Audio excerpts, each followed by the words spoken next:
Salut tout le monde, c'est Lune de Feu et aujourd'hui on se retrouve pour une vidéo à propos d'Ombre d'Érable. Je suis en compagnie de Griffe de Glace qui a eu l'excellente idée de tourner cette vidéo avec moi. Coucou tout le monde. Donc, qui est Ombre d'Érable?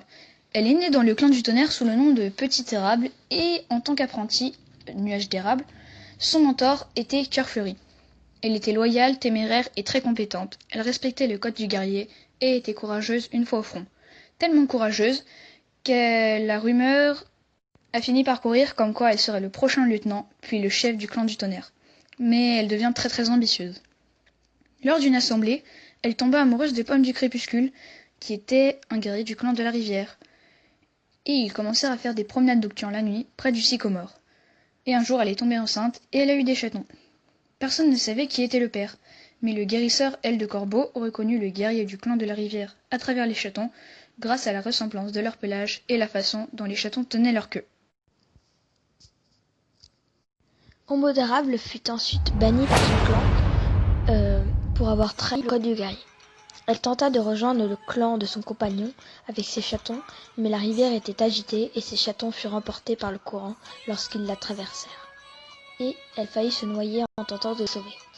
Elle rejoignit ensuite le clan de la rivière, mais son compagnon la rejeta en lui reprochant la mort de leur chaton. Il avait pris une autre compagne, Éclat de Roseau, cette fois-ci, du clan de la rivière. Étoile sombre, la meneuse du clan de la rivière, la bannit donc une nouvelle fois. Ses rêves sont tentés par les cris de ses petits et elle commence à avoir des hallucinations où elle les voit heureux. Par la suite, Ombre d'Érable s'est vengée déjà de plusieurs personnes. Elle a ensuite voulu tuer Pomme de Crépuscule, son compagnon, car elle éprouvait une haine profonde à son égard. Elle a donc pris son apprenti, Nuage de Perche, en otage, et a dit à Pomme de Crépuscule que, s'il voulait le récupérer en vie, il faudrait qu'il se batte. Ombre d'Érable tua Pomme de Crépuscule, et Nuage de Perche se défendit. Il fit une blessure terrible à Ombre d'Érable, qui s'infecta, et elle mourut. Ombre d'Érable mourut et se retrouva donc dans la forêt sombre, mais sans savoir ce que c'était. Au début, elle leva les yeux et ne vit aucune étoile, mais elle était bien consciente d'être surveillée par des yeux invisibles. Elle demanda alors si elle était morte et si elle était au clan des étoiles. Et il n'y avait vraiment aucune étoile et aucune lumière.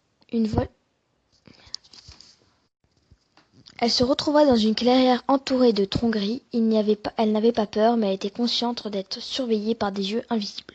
Elle demanda si elle était morte et dans le clan des étoiles. Ombre d'Érable leva les yeux et regarda le ciel noir. Il n'y avait aucune étoile ni aucune lumière. La seule source de lumière provenait de quelques champignons qui poussaient sur les racines des arbres.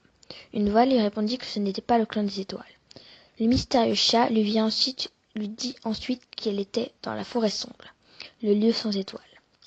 Il lui souhaita ensuite la bienvenue.